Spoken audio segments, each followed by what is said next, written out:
Une fois n'est pas coutume, nous débutons la revue du web avec les échos de la Maison-Blanche aux États-Unis. Donald Trump promet à ses partisans de revenir d'une manière ou d'une autre à lire sur le site leséchos.fr. Le président sortant des États-Unis a quitté le bureau ovale ce 20 janvier sans assister à l'investiture de son successeur Joe Biden. Bien avant de quitter, il a signé la grâce de plusieurs de ses proches. J'espère que ce n'est qu'un au revoir, dit-il. Donald Trump a relancé les spéculations sur son avenir à son départ de la Maison-Blanche. Juste au moment de monter dans l'avion qui l'emmenait dans sa résidence de Mar-a-Lago, en Floride, le président sortant a souhaité à ses compatriotes d'avoir une bonne vie et promis qu'il se reverrait bientôt. Contrairement à ce que préconisaient ses conseillers, il n'a pas cité Joe Biden par son nom, en plus de ne pas assister à sa cérémonie d'investiture, comme le veut la tradition. C'est la première fois depuis Andrew Johnson en 1869. Juste lui a-t-il laissé une lettre qui attendait le 46e président des États-Unis dans le bureau ovale. Une note dont on ignore le contenu. Nous reviendrons d'une manière ou d'une autre, a également déclaré Donald Trump avant que résonne la chanson YMCA des Village People et qu'il ne quitte Washington.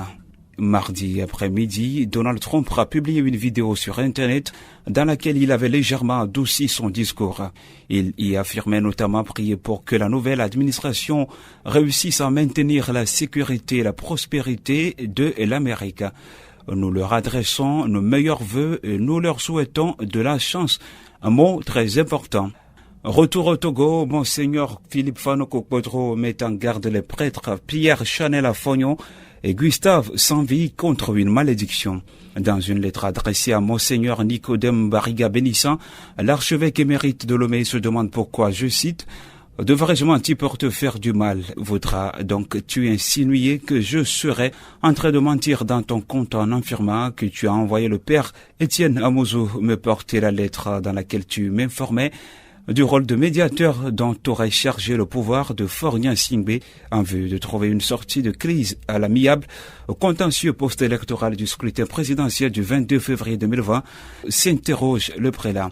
Si j'entends encore l'un quelconque des deux à Fognon ou Sanvi ou encore un autre, ce n'est pas moi qui les maudirai, et c'est lui-même qui se maudirait, déclare Monseigneur Philippe Fanoko-Kodro. L'intégralité du contenu de la lettre est à retrouver sur le site horizonnews.net.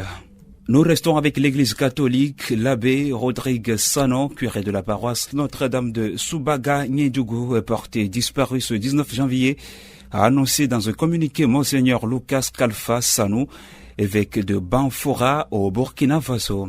Le prêtre disparu a quitté Soubaga-Niédougou pour Banfora, dans le sud-ouest du Burkina Faso, proche de la Côte d'Ivoire et du Mali, afin de participer à une réunion, mais n'est jamais arrivé à destination, a-t-il précisé.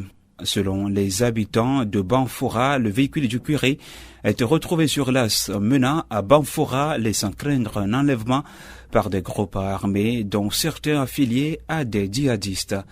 À lire sur afripresse.tg, un gang démantelé par la police à Wougomé, à Lomé, est saisi de cordelettes, de couteaux, poignards et d'uniformes militaires. Le site d'information précise que c'est un groupe d'individus dénommé Gros Bras, basé au quartier Wougomé à Pédokoué, auteur de plusieurs actes de violence et de barbarie sur des citoyens. Ils sont au total 8 individus membres du réseau à être appréhendés au cours d'une descente de la police effectuée le 15 janvier 2021 par une équipe conjointe du commissariat du 9e arrondissement de la compagnie républicaine d'intervention de Kohé. Les investigations ont révélé que ce groupe est créé et dirigé par un certain Prosper de nationalité togolaise. Il est en fuite.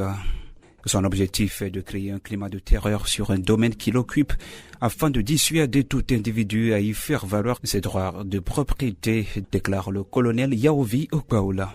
Et puis sur l'application TikTok, nos cousins béninois ont encore frappé. Je vous laisse écouter.